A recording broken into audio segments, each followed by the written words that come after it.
constam dos autos diversos documentos que demonstram que a reunião com os embaixadores, independentemente dos trechos inverídicos contidos, foi um ato solene, cujo protagonista foi o presidente da República, tendo como ouvintes os embaixadores de diversas nações estrangeiras, o que por si só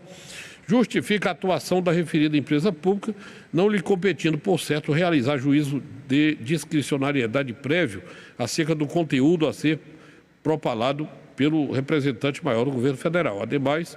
no acordo que referendou a decisão interlocutória, na qual rejeitada a preliminar de litisconsórcio passivo necessário com a União,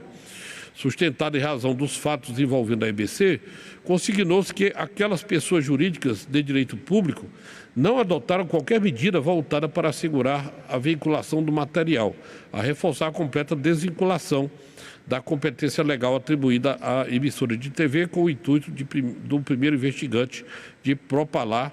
o descabido discurso. Em outras palavras, seja qual fosse o conteúdo do discurso proferido pelo então presidente da República, houvesse ou não sido realizada a questionada reunião com embaixadores, a empresa pública de telecomunicações iria naturalmente repercutir a agenda presidencial. Assim, debater a qualificação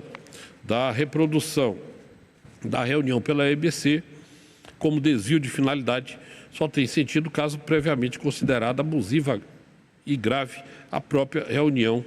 transmitida, o que já foi afastado. Coroando o quanto acima ponderado, não se pode perder de vista a relevante observação da doutrina de que a legitimidade e a normalidade das eleições, bens jurídicos tutelados na presente ação,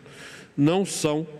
tema sujeito a critérios peremptórios de avaliação, mas sim a uma noção de grau.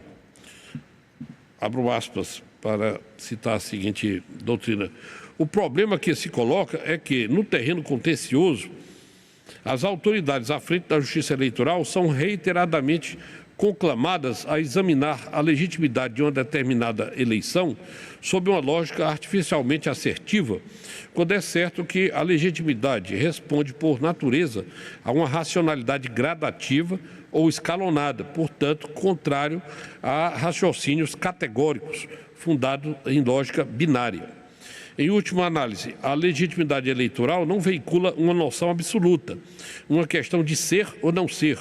como se um pleito pudesse ser visto tão simplesmente como legítimo ou ilegítimo, como pretende o direito, tratando-se mais propriamente de um problema de graduação, de ser mais ou menos, ou seja, de reproduzir com maior ou menor fidelidade as expectativas jurídicas alusivas às condições ideais atinentes a um processo de escolha popular. Fecho aspas, citando então Frederico Franco Alvim. Assim, embora não se possa negar que as eleições de 2022 experimentaram um conjunto de percalços e dificuldades decorrentes de um contexto de instabilidade oriundo de discursos de conteúdo inverídico, no qual a fala do então presidente Jair Messias Bolsonaro é exemplo significativo,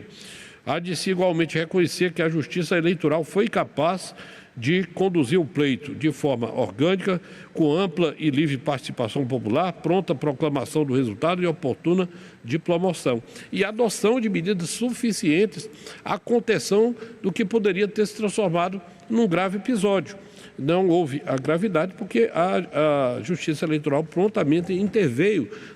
sobretudo naquelas representações sob a relatoria da eminente ministra Maria Cláudia Bucchianeri, que referi no voto. Em consequência, sendo a gravidade aferível pela vulneração aos bens jurídicos legitimamente e normalidade das eleições, mas sendo esses sujeitos a um juízo de valor de grau, fato é que a intensidade do comportamento concretamente imputado à reunião de 18 de julho de 22 e o conteúdo do discurso não foi tamanha a ponto de justificar a medida extrema da inelegibilidade. Especulações e ilações outras, repitas, não são suficientes para construir o liame causal e a qualificação jurídica do ato abusivo, razão pela qual o comportamento contestado, apreciado em si mesmo, como acima feito, leva à inescapável conclusão pela ausência de gravidade suficiente. Por todo exposto, rogando vênias por esse demorado voto e também vênias especialmente dos entendimentos contrários e em particular do eminente relator, ministro Benedito Gonçalves, julgo improcedente o pedido.